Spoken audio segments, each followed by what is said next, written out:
troops and rights groups who are suing President Trump and the Pentagon over proposed restrictions on transgender military service may be closer to forcing the White House to turn over internal correspondence over how the policy was developed. The Senate next week embarks on an unusual strategy that could result in the passage of most of the 2019 federal government spending in one bill, and before fiscal year-end deadline. The U.S. could destroy any country that we needed to. Every world leader knows this. There's no need to preen.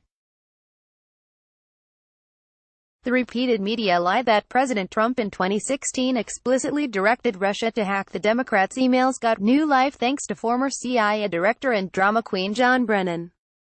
The persistent claim by President Trump and his legal team that special counsel Robert Mueller is wasting time and taxpayer dollars investigating possible collusion between the Trump campaign and Russia could lose its impact if Paul Manafort is soon convicted on bank and tax fraud charges, according to legal experts who have followed the former Trump campaign chairman's 3-week trial.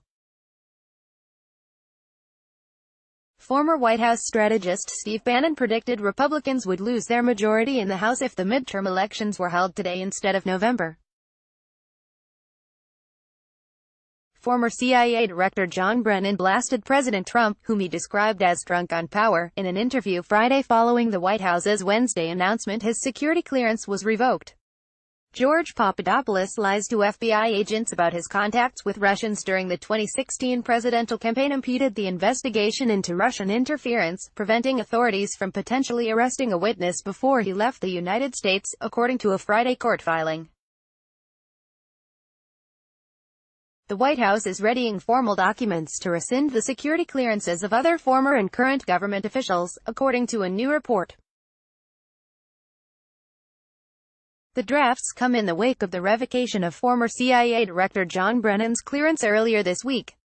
The Department of Justice is investigating Elliot Broidy, a longtime Republican fundraiser, for allegedly trying to peddle his influence with the Trump administration to help Chinese and Malaysian officials, according to a new report.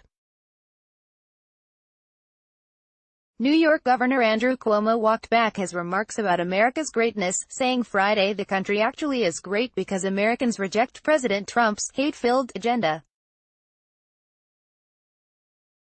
First Lady Melania's Trump's controversial jacket emblazoned with the message, "I really don't care, do you?" was directed at critics of her trip to the border to visit migrant children separated from their parents, according to a new report.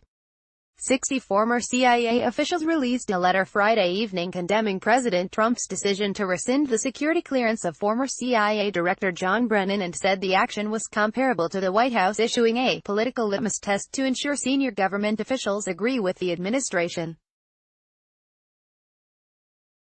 Senate Intelligence Committee Vice Chairman Mark Warner, DVA, said Friday he plans on introducing an amendment next week that will prohibit President Trump from stripping critics of their security clearances.